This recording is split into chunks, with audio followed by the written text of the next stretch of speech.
Benar Tuhan, dunia bisa menjauhkan kami dari kasih-Mu. Karena begitu besar kasih Allah atas hidup kami, maka biarlah apa yang kami lakukan juga semuanya boleh berkenan bagi-Mu Tuhan. Pada hari ini kami berkumpul di sini untuk memuji menyembah Tuhan. Ini semua karena kebaikan kemurahan Tuhan dalam hidup kami. Tuhan Yesus, hamba berdoa tempat ini, Tuhan urapi segala kuasa dalam bentuk apapun yang ingin menghalangi ibadah ini kami tolak dalam nama Tuhan Yesus. Biarlah Roh Kudus yang berotoritas sepenuhnya. Tuhan, kami juga berdoa biar seluruh kehidupan kami ini, roh jiwa tubuh kami ini disempurnakan. Dan pada saat kami sudah memuji menyembah Tuhan, biarlah pujian penyembahan ini berkenan bagi-Mu Tuhan. Dan saat sekarang ini kami siapkan hati pikiran kami untuk mendengarkan kebenaran firman-Mu. Biarlah hati ini, pikiran ini hanya memikirkan apa yang berkenan bagi Tuhan. Dan hamba yang menyampaikan firman Kau urapi, biar apa yang keluar dari mulut bibir lidah hamba-Mu ini hanya perkataan firman yang dikehendaki Tuhan. Dan setiap yang rindu yang mendengarkan dirubahkan untuk lebih mengenal Tuhan lagi. Terima kasih Bapa, kami siapkan hati pikiran kami. Kami bersyukur dalam nama Bapa, Putra, Roh Kudus. Dalam nama Tuhan Yesus sama-sama kita katakan amin. Silakan duduk Bapak Ibu. Shalom. Haleluya, puji Tuhan. Hari ini hari yang luar biasa ya.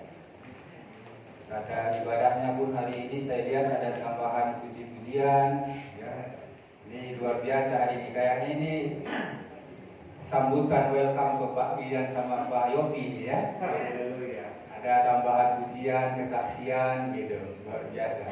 Ya, baik Bapak Ibu, saudaraku yang dikasihi Tuhan.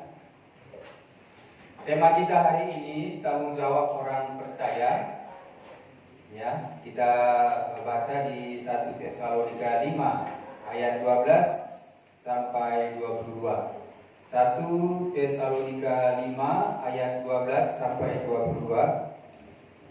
Bapak Ibu yang sudah di sana, boleh kita sama-sama baca ya. Saya baca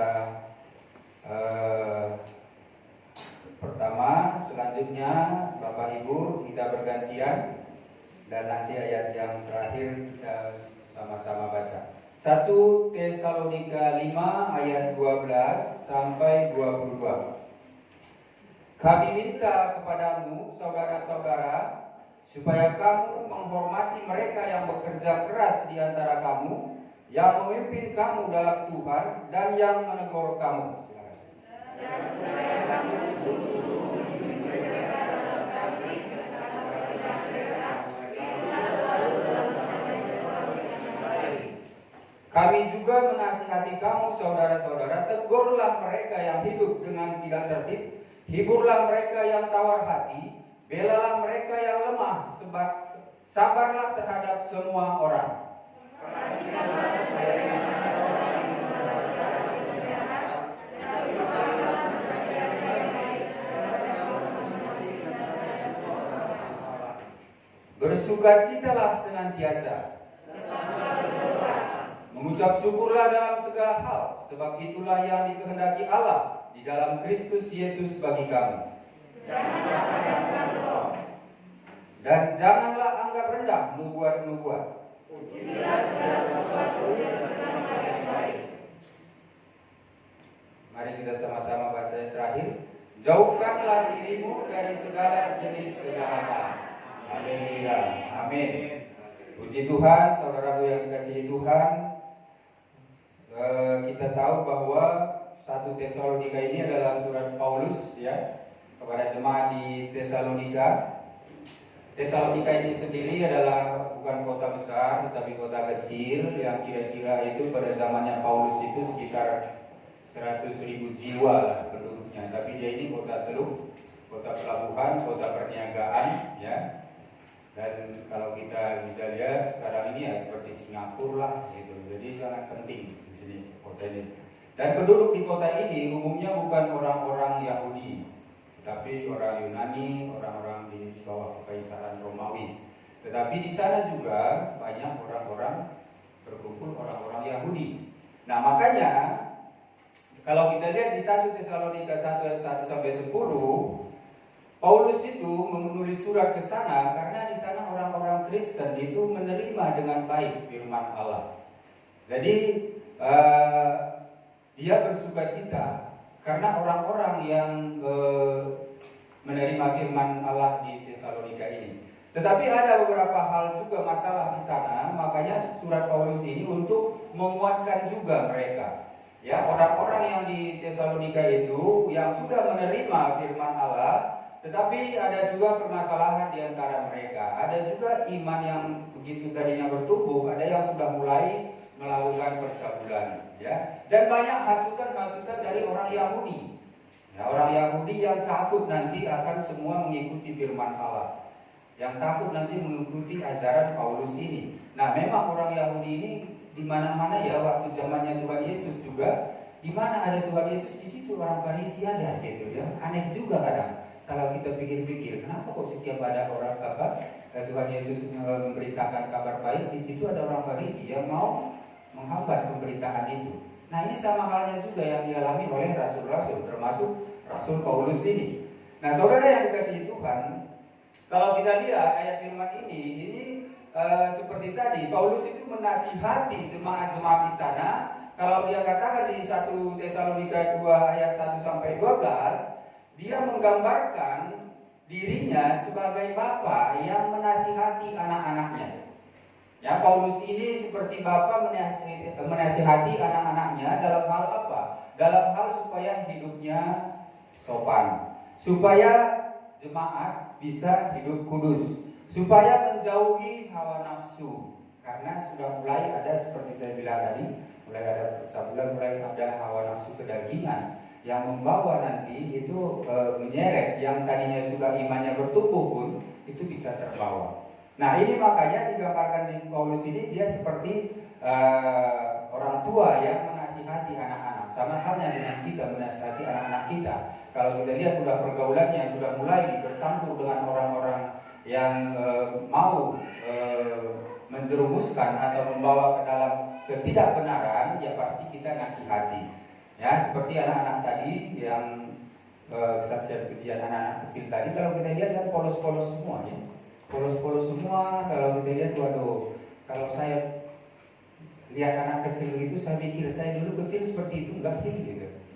Ya, kalau saat kecilnya aja sudah dibawa kepada Tuhan, ya saya percaya ya Tuhan pasti berkati mereka nanti untuk bertumbuh berkembangnya itu takut akan Tuhan. Ya, dan itu sangat luar biasa, memang harus. Makanya anak Tuhan juga bilang jangan hambat anak-anak kecil itu datang kepadaku. Ya, karena memang anak kecil yang menjadi generasi kita nanti itu harus lebih baik di dalam mengenal akan Tuhan. Nah, saudara kasih Kristus, bagaimana tanggung jawab kita sebagai orang percaya kepada Yesus? Ada 3 hal yang perlu kita pahami dari ayat firman yang kita baca ini tadi ya. Tanggung jawab kita yang pertama itu bahwa orang percaya itu bertanggung jawab kepada pemimpin. Kalau kita di dalam komunitas, kalau kita di dalam gereja, berarti orang percaya itu harus bertanggung jawab kepada pemimpin gerejanya.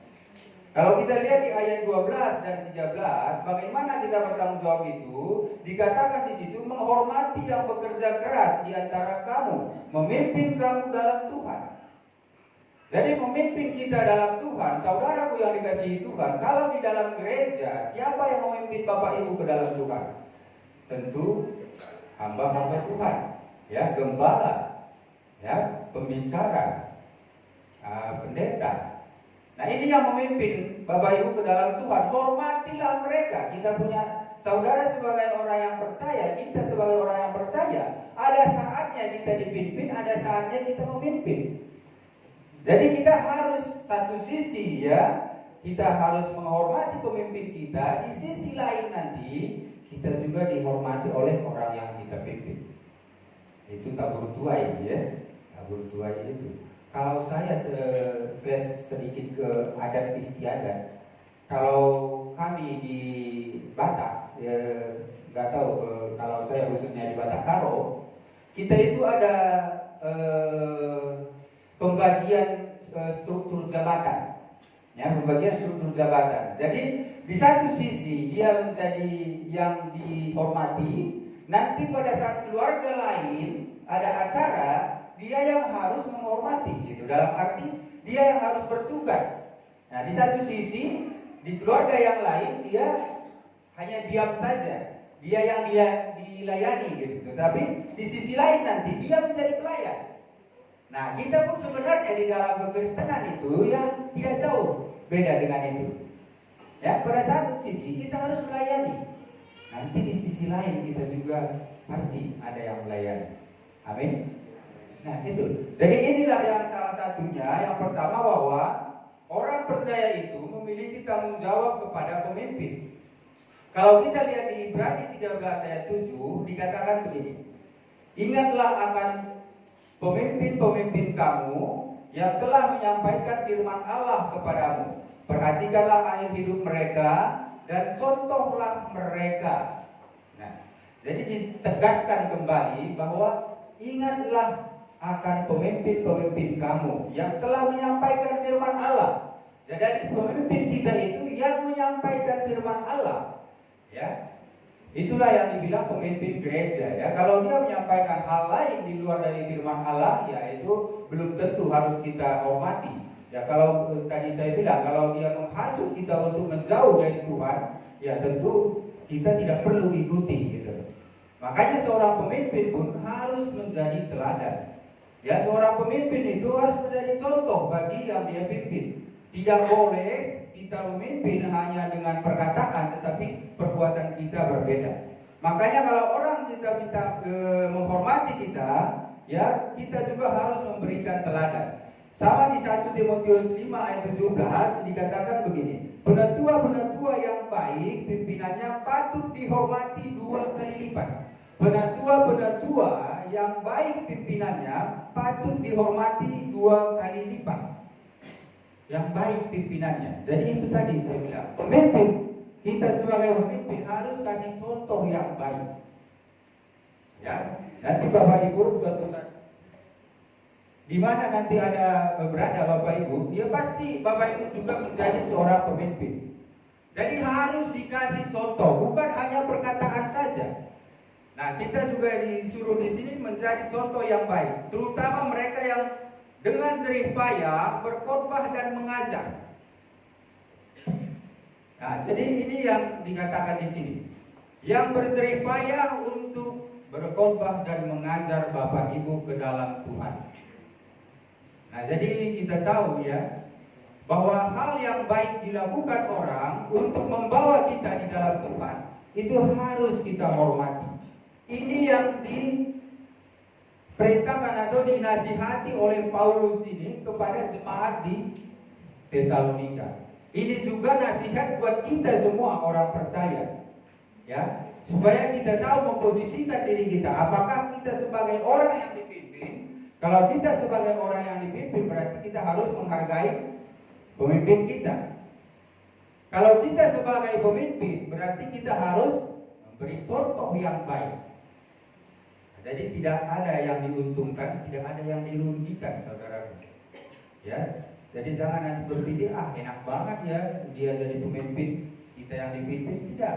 Jadi pemimpin justru harus lebih baik dengan memberikan contoh. Nah, itu hal yang pertama yang dinasihatkan Paulus kepada kita semua orang percaya, supaya kita menghargai pemimpin kita. Kalau tadi dibilang dihargainya 2 kali lipat bagi orang yang mengajar saudara-saudara ke dalam Tuhan. Dan sebagai pemimpin harus diingat juga, ya kita harus memberi contoh yang baik.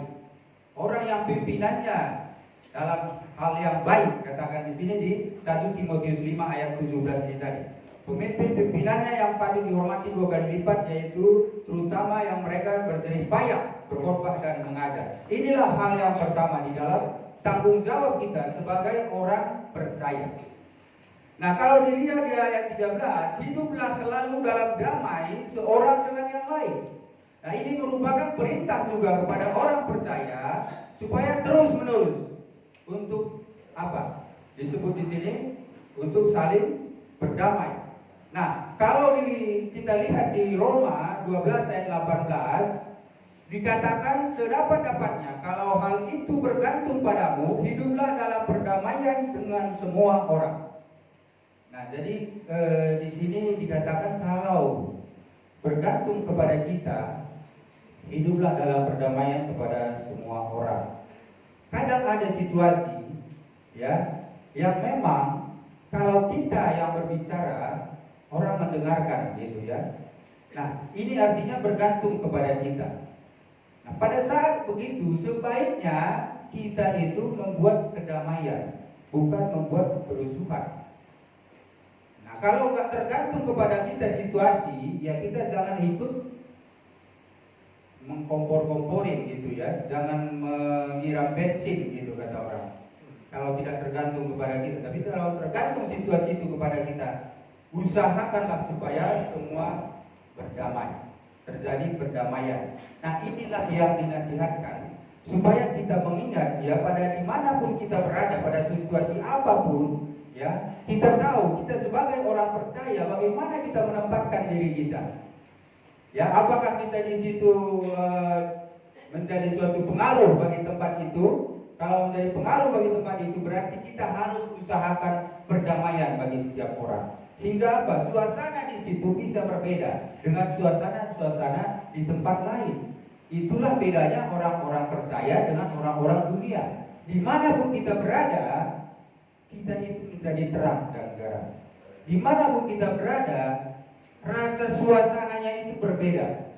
Suasananya itu menjadi damai gitu ya, tenang, adem. Jangan sampai kita ada orang semuanya malah menyingkir. Ya, kita ada orang malah menjadi ribut. Nah, ini perlu kita koreksi diri kita. Apakah kita ini benar sebagai orang percaya sudah melakukan kehidupan yang sesuai dengan apa yang difirmankan Tuhan? Ini hal yang pertama ya. Memiliki tanggung jawab kepada pemimpin gereja dan pemimpin juga harus memberi contoh yang baik. Hal yang kedua, memiliki tanggung jawab terhadap satu sama yang lain. Kalau kita lihat di ayat 14 dan 15, dikatakan di situ menegur mereka yang tidak tertib dalam hidupnya. Ya, ini artinya bahwa yang kita tegur itu pun ya harus sadar diri, harus menghormati yang menegur saudara ya. Karena kalau kita sebagai orang Kristen ya mengabaikan kewajiban Kristen secara sengaja, ya itu berarti kita melanggar firman Tuhan, melanggar perintah Tuhan. Nah, menghibur mereka yang tawar hati, yang putus asa karena keadaan. Ya, jadi kita harus berempati terhadap yang lain. Di dalam suasana ada yang tawar hati, kita datang menjadi sebagai orang yang berempati. Makanya Paulus juga bilang kalau di 1 Korintus 9 ayat 22, Paulus mengatakan begini. Bagi orang-orang yang lemah, aku menjadi seperti orang yang lemah, supaya aku dapat menyelamatkan mereka yang lemah. Bagi semua orang, aku telah menjadi segala-galanya, supaya aku sedapat mungkin memenangkan beberapa orang dari antara mereka. Nah, kalau kita ya, sebagai pelayan-pelayan Tuhan, atau sebagai orang percaya, kalau kita mau diterima di dalam suatu komunitas, di dalam suatu lingkungan atau wilayah, ya kita harus menjadi seperti orang itu. Bukan berarti hal yang jahat yang kita harus ikuti, tetapi sama seperti seorang misiologi ya, misioner. Kalau dia masuk ke satu daerah, kalau dia tidak tahu untuk beradaptasi dengan wilayah itu pasti tidak akan diterima. Ya, makanya Paulus bilang, aku menjadi seperti orang lemah pada saat aku berada bersama orang-orang lemah. Untuk apa? Untuk dia bisa merasakan, untuk orang itu bisa melihat bahwa orang yang datang ini adalah orang yang berempati, sehingga dia diterima. Kita pun menjadi orang percaya ya, orang Kristen ya, jangan kita menjadi tertutup atau jangan kita membentengi diri kita dengan keadaan-keadaan sekitar. Dalam arti kalau kita mau orang tahu bahwa kita adalah orang percaya, ya tentu kita memberikan dasar dari kita orang percaya adalah kasih. Tentu kita menyatakan kasih itu kepada mereka. Ya, kita harus menjadi seperti apa yang mereka lagi alami. Pada saat mereka menangis, ikutlah kita menangis. Ya, makanya dibilang kan ada waktu menangis, ada waktu tertawa. Ya, kalau kita mau menenangkan jiwa, ya tentu kita harus melihat situasi, kondisi, ya keadaan di situ. Bukan berarti kita ikut arus gitu, bukan. Tetapi kita harus melihat situasi itu untuk bisa kita masuk dengan cara seperti apa. Kalau memang pada saat itu kita harus mengikuti budaya di sana, yang mana budaya itu yang membawa nanti mereka untuk bisa mengikut kita mengenal Tuhan, kita harus ikuti budaya itu. Makanya dulu waktu Nomensen ke Sumatera ya dia harus mengikuti adat istiadat orang Sumatera. Ya kalau enggak dia enggak akan diterima. Ya makanya kan ada dulu siapa yang dibunuh dulu di sana itu. Ya itu karena apa ya? Karena namanya dulu belum seperti sekarang ya. Kalau sekarang kan kita udah banyak yang beragama gitu. Kalau dulu kan masih banyak yang belum beragama. Jadi pemberitaan firman itu ya harus kita lihat budaya mereka.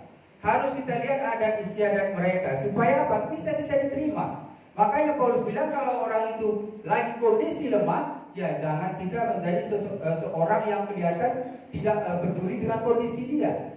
Nah, dia bilang untuk apa? Untuk memenangkan mereka sehingga mereka nanti bisa mendengar firman Tuhan apa yang diberitakan oleh hambanya yang datang ke tempat itu. Kalau saudara datang ke satu tempat, ya harus melihat situasi tempat di sana. Terus dikatakan juga menunjukkan kesabaran terhadap sesama. Nah, sabar dalam menasihati, ya, sabar dalam menertibkan, sabar itu membawa ke arah yang lebih baik. Kesabaran ini salah satu kan buah-buah roh. Kesabaran. Memang kita ya orang percaya banyak yang harus dirubah dari hal-hal duniawi.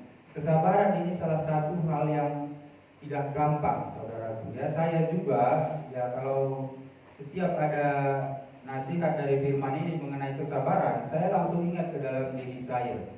Karena saya dulu bukan orang yang sabar, apa-apa pun maunya cepat, ya. Apa-apa itu maunya praktis gitu. Nah, tapi di sini kita kembali lagi dinasihati supaya menunjukkan kesabaran terhadap sesama. Efesus 4 ayat 2 dikatakan, boleh salah satu tolong baca Efesus 4 ayat 2.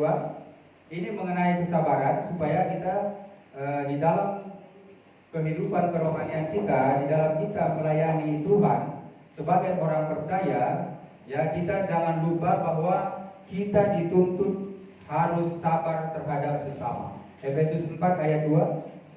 Efesus 4 ayat 2 berkata, hendaklah kamu selalu rendah hati, lemah lembut dan sabar.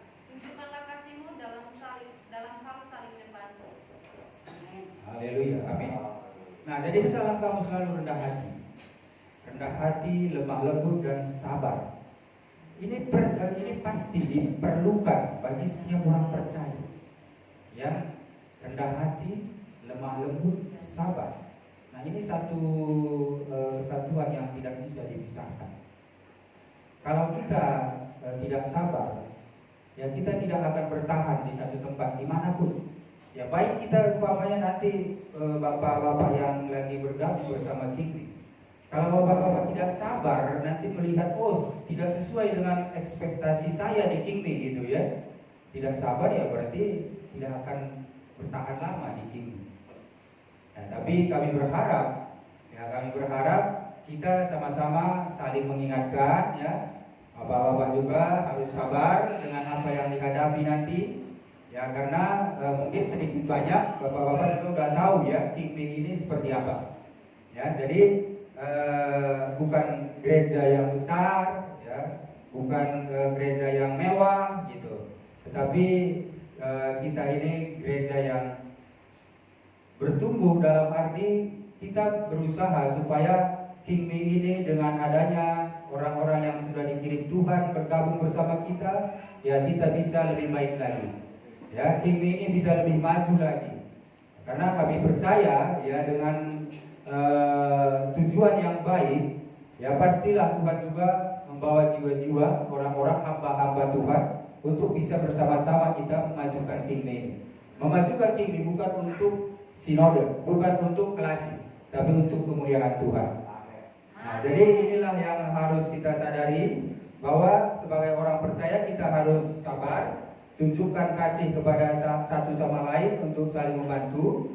Dan di ayat 15-nya dikatakan jangan ada orang yang membalas jahat dengan jahat, tetapi usahakanlah senantiasa yang baik.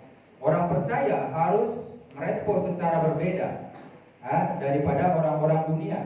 Kalau ada kejahatan, bedanya kita dengan orang dunia, cara kita merespon. Ya, cara kita merespon kejahatan itu apakah dengan membalas kejahatan atau kita meresponnya dengan kebaikan. Nah, inilah bedanya kita. Makanya tidak enak menjadi orang percaya itu, tidak enak menjadi pengikut Kristus. Karena kita harus punya reaksi yang berbeda dengan orang dunia. Cara pandang kita pun harus berbeda dengan orang dunia. Cara kita menanggapi pun harus berbeda dengan orang dunia. Kalau 1 Petrus 3 ayat 9 itu mengatakan, janganlah membalas kejahatan dengan kejahatan atau caci maki dengan caci maki, tetapi sebaliknya. Hendaklah kamu memberkati, karena untuk itulah kamu dipanggil, yaitu untuk memperoleh berkat. Nah, saudara yang dikasihi Tuhan, banyak firman Tuhan di sini menguatkan kita supaya di dalam kita bersosialisasi, di dalam kehidupan kita di dunia ini, ya kita jangan pernah jauh atau jangan pernah keluar dari firman Tuhan. Kalau dibilang tadi jangan balas kejahatan dengan kejahatan, berarti itu membedakan kita menjadi daripada orang-orang dunia. Petrus ini menegaskan kembali, jangan membalas kejahatan dengan kejahatan atau caci maki dengan caci maki. Nah, banyak sekarang orang yang sudah menjadi percaya, kalau saya bilang bukan orang menjadi orang Kristen, yang sejak kecil, ya, yang sudah dari kecil sudah menjadi orang Kristen, masih banyak orang yang tidak bisa memaafkan. Masih banyak orang bilang, ya, kalau yang satu ini saya tidak bisa maafkan. Karena harusnya dia begini, saya sudah baik, saya sudah berbuat begini, tetapi dia melakukan hal yang tidak baik bagi saya tidak bisa maafkan. Nah, ini hal yang harus kita pahami, bahwa ya kita harus membongkar itu dari kehidupan kita, melepaskan itu. Ya, saya ingat teman kita, salah satu gembala di Kingmi, gembala di Cendrawasih, adikku. Dia ada rencana untuk bangun gereja baru, renovasi lah ya tempat. Itu pun terlaksana, itu karena apa? Karena teman kompak dia, teman yang dari kecil waktu masih dia belum bertobat, ya itu sama-sama di situ, di satu mes, ya di mes daerah Tanah Abang sana. Nah, teman dia inilah yang menganjurkan supaya dia bangun gereja yang di luar dari tempat dia. Kan sekarang dia gerejanya di rumah. Nah, ada di luar rumah itu, di mes itu, di komplek itu ada satu bangunan yang memang milik dari hamba Tuhan ini, milik dia memang gitu. Nah, pada saat teman kompak dia ini, ya teman kompak ini bilang, udah kamu ngapain gereja di rumah, bagusan bangun aja itu yang di luar, kan lebih baik, jadi nanti ya kamu beribadah pun lebih baik.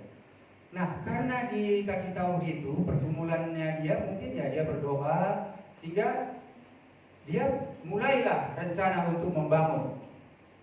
Ya, dia udah mulai rencana bangun.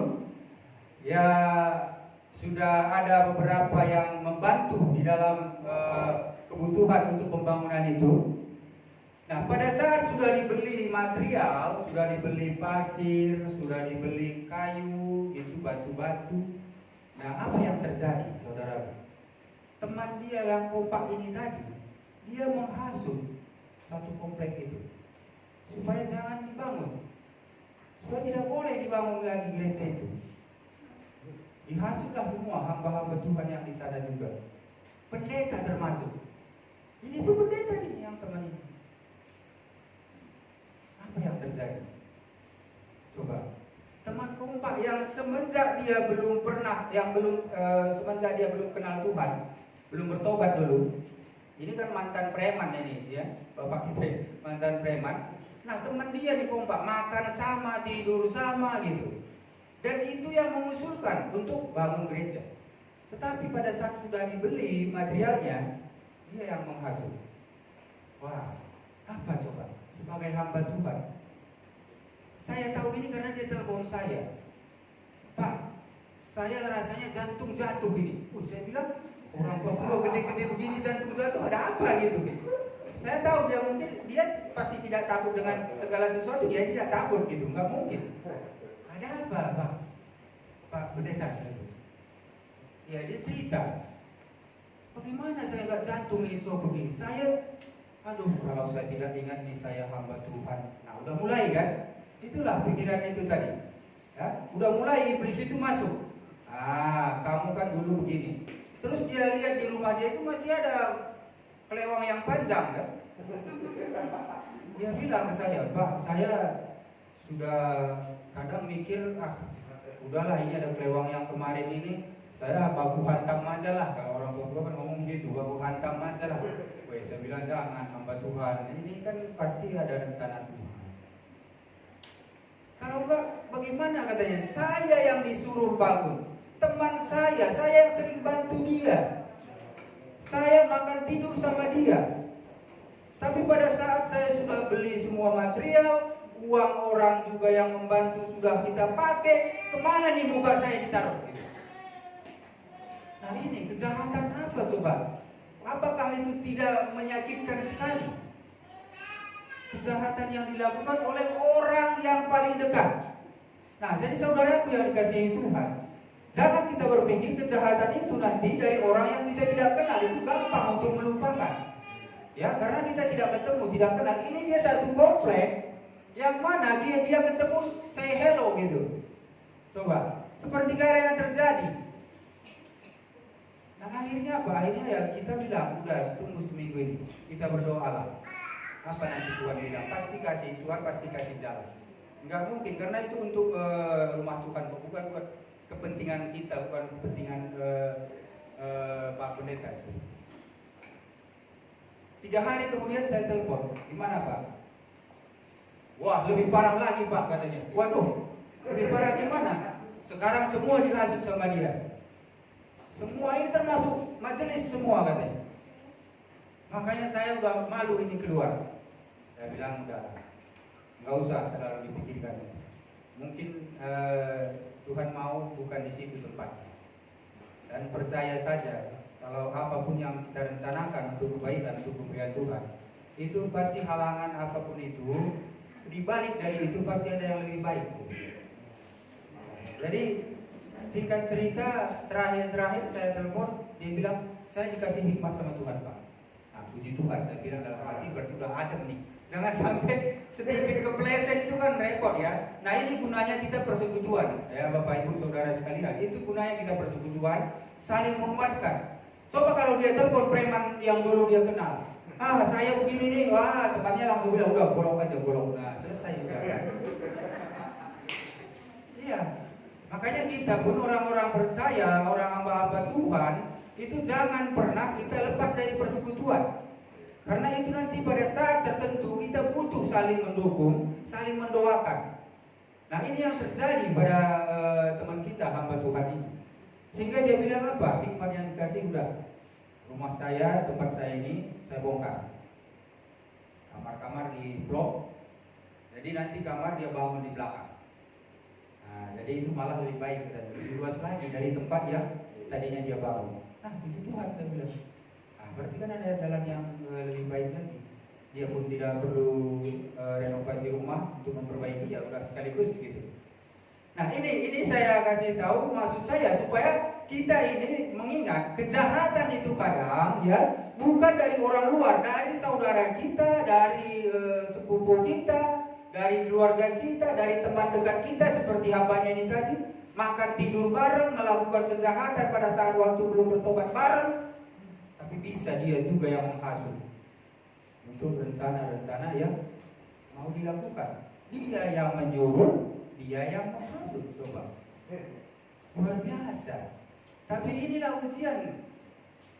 Dia sebagai hamba Tuhan menjadi gembala. Inilah ujian iman dia.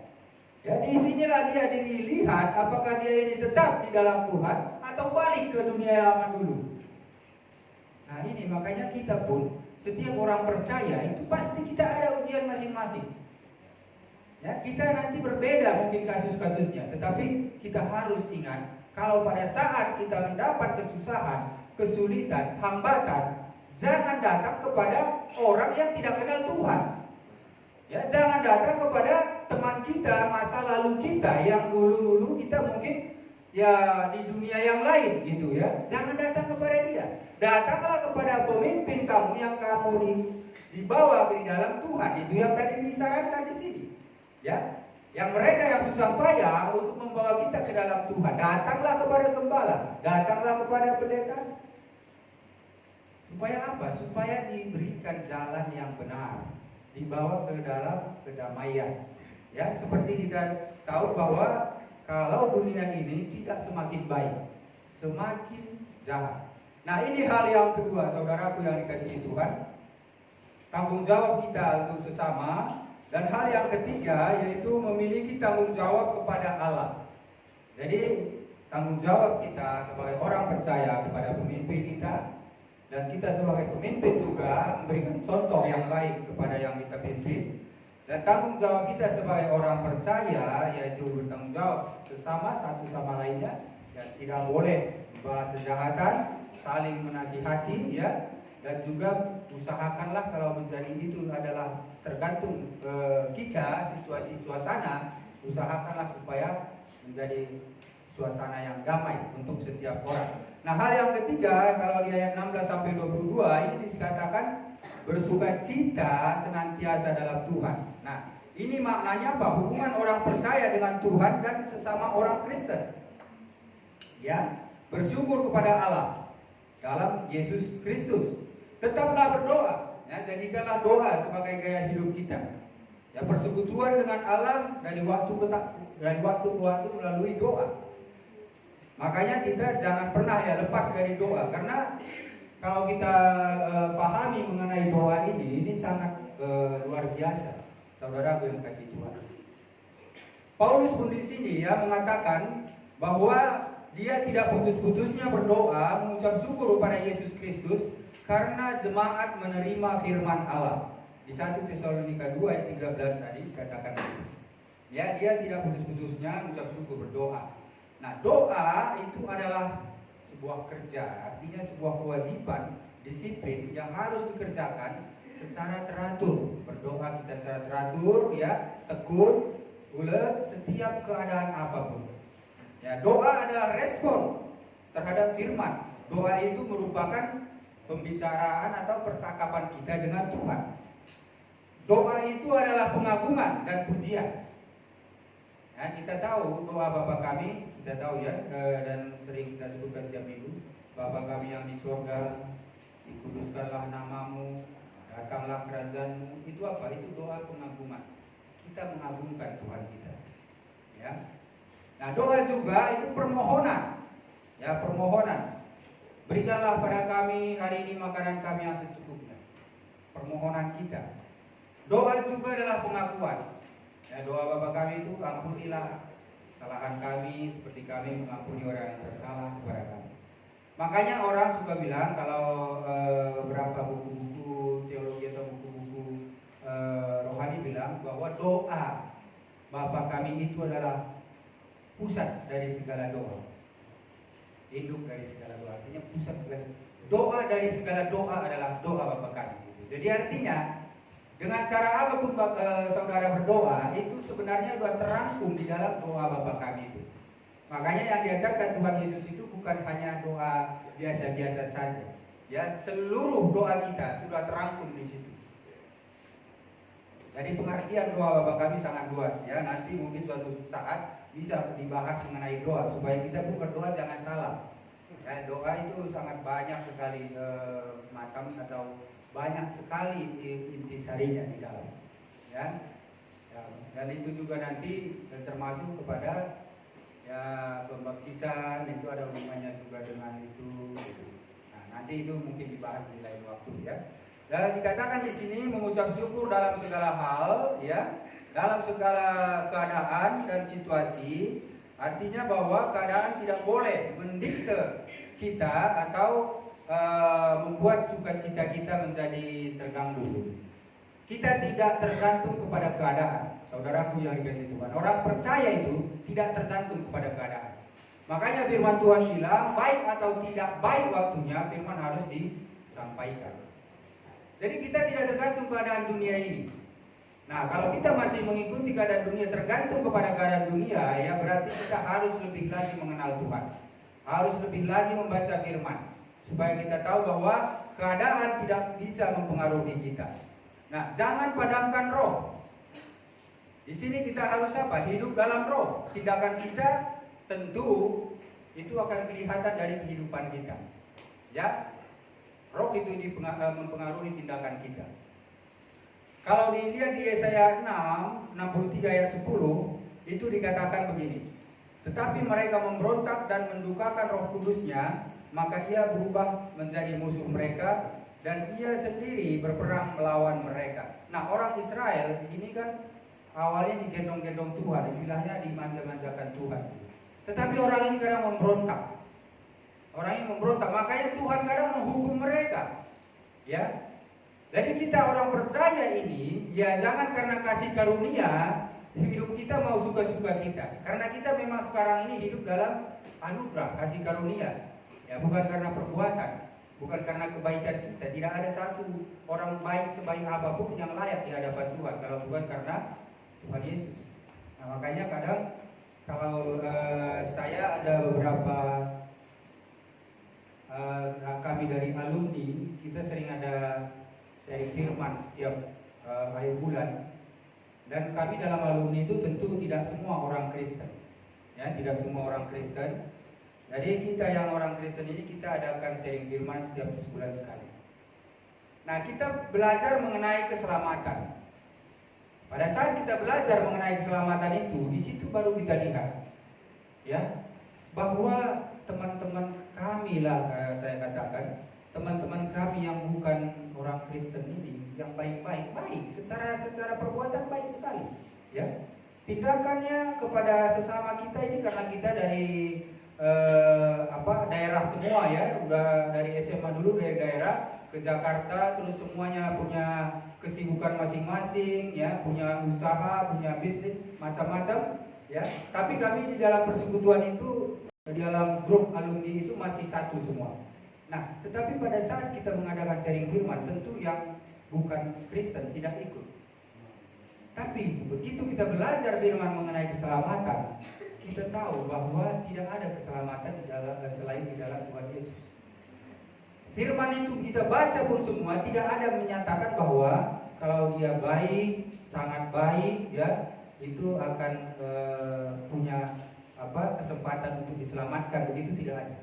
Tetapi siapa yang tidak melakukan kehendak Tuhan Yesus, siapa yang tidak hidup di dalam Tuhan Yesus, dia tidak akan beroleh kerajaan surga, dia tidak akan beroleh kehidupan kekal. Itu yang ada di situ semua. Kita bahas dari Yohanes pun itu semuanya mengenai Tuhan Yesus. Siapa yang tidak hidup dalam Tuhan, di dalam Tuhan Yesus tidak akan punya jalan keselamatan. Nah, inilah menjadi beban, inilah menjadi tanggung jawab kami sebagai alumni. Teman-teman kami yang baik-baik tadi nanti bagaimana? Nah, inilah kita orang percaya pun harus berpikir ke arah sana. Ya, saudara kita mungkin belum ada yang belum kenal Tuhan. Mereka baik, ya, secara perbuatan baik, bisa kadang lebih baik dari orang Kristen. Bisa kadang seperti itu. Ya, kan kita tahu juga ya, ada kepercayaan yang bunuh lalat pun nggak boleh. Bunuh lalat aja nggak boleh gitu. Apakah baik itu secara perbuatan? Tapi kan disayangkan kalau mereka tidak mengenal Tuhan Yesus, perbuatan baik itu kan cuma percuma semua, tidak ada hubungannya. Nah, inilah salah satu tanggung jawab kita supaya apa? Supaya kita menjadi alat bagi Tuhan, memberitakan, membawa jiwa-jiwa kepada Tuhan. Kalau dengan begitu, ya tentu akan disadarkan. Ya, mereka juga pasti banyak dari mereka mungkin hanya mendengar. tetapi belum pernah diajarkan. Nah, mendengar ini ya orang kalau mendengarkan ada karena gengsi tidak mau. Nah, tapi pendekatan kita itu makanya tadi Paulus bilang kalau orang yang lemah aku jadi orang lemah. Kita pun begitu mendekati orang itu dari sisi apa? Dari sisi pertemanan seperti apa? Nah itu harus kita berpikir ke arah sana, saudaraku. Jadi di sini dikatakan bahwa kita jangan mendukakan Roh Kudus. Jangan anggap rendah nubuat-nubuat. Kalau di terjemahan lain dikatakan begini, jangan menghina perkataan para nabi. Nah itu kalau dulu zaman rasul-rasul dalam nabi-nabi, nabi itu kan wakil Tuhan ya. Jadi perkataan dia itu adalah perkataan yang Tuhan perintahkan. Nah kalau kita sekarang ya, kalau kita sekarang ini hamba-hamba Tuhan ini adalah wakil-wakil Tuhan. Jadi jangan rendahkan atau jangan menganggap enteng apa yang dikatakan oleh hamba-hamba Tuhan. Tadi sudah kita belajar ya, sudah kita dengar. Harus kita hargai. Nah, artinya apa? Perhatikanlah perkataan hamba Tuhan itu dan ujilah segala sesuatu. Nah, di sini bisa ini untuk kita juga sebagai hamba Tuhan. Kita harus menguji perkataan kita juga, tidak hanya kita perkatakan, tetapi juga kita lakukan. Jadi contoh tadi. Nah, sering beberapa kelihatan ya seperti kelihatannya rohani, tetapi tidak rohani. Banyak sekarang pengajaran-pengajaran yang kelihatannya rohani, tetapi sebenarnya menyalahi ajaran firman Tuhan, menyalahi Alkitab. Makanya ya kembali lagi diingatkan kita hal yang paling dasar bahwa kita harus percaya Allah Tritunggal itu ya, karena sekarang banyak ajaran-ajaran yang tidak mengakui Allah Tritunggal, yang hanya mengakui Yesus adalah Allah Bapa, Allah Anak dan Allah Roh Kudus. Nah ini harus kita harus kita hati-hati dengan hal itu. Dan ini semua tentu kita bisa mengerti kalau kita punya persekutuan dengan Tuhan, kita terus mendengarkan apa yang hamba-hamba Tuhan yang membawa kita di dalam Tuhan, kita dengarkan firman itu, kita belajar dan kita taati perintah-perintah itu. Nah inilah yang membawa kita. Jadi saudaraku yang dikasihi Tuhan, firman Tuhan hari ini ya kita simpulkan bahwa orang percaya harus pegang dan lakukan kebenaran firman Tuhan. Itu hal yang pertama. Hal yang kedua, cara hidup orang percaya harus berbeda dengan cara hidup orang dunia. Nah, hal yang ketiga, kita memiliki dan mengerjakan tanggung jawab itu secara vertikal dan horizontal. Kita memiliki tanggung jawab kepada Allah sebagai orang percaya. Kita juga memiliki tanggung jawab antar sesama. Inilah firman Tuhan yang kita renungkan hari ini. Kiranya Tuhan Yesus memberkati. Amin. Mari kita berdoa. Bapa, kami mengucap syukur, terima kasih Tuhan untuk segala kebaikan kemurahan-Mu. Kalau kami sudah mendengarkan sebagian kebenaran firman-Mu Tuhan, biarlah firman ini yang menegur kami, menasehati kami, menuntun kami supaya hidup kami sebagai orang percaya. Kami tahu untuk menghargai pemimpin kami yang membawa kami ke dalam kebenaran Tuhan, menghargai sesama kami, untuk saling menasehati, tidak membalas kejahatan dengan kejahatan, tapi kami melakukan kebaikan.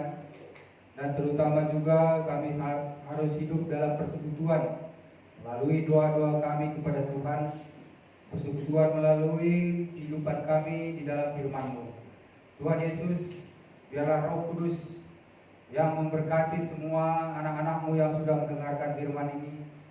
Biarlah firman ini bekerja di dalam hati mereka, dalam pikiran dan di dalam kehidupan mereka. Hamba sudah selesai menyampaikan firman-Mu Bapa, tapi hamba percaya Roh Kudus tetap bekerja. Biarlah segala apa yang sudah disampaikan itu boleh menyenangkan hati Tuhan. Terima kasih Bapa, kami bersyukur di dalam nama Bapa, Putra dan Roh Kudus, dalam nama Tuhan Yesus. Haleluya. Amin.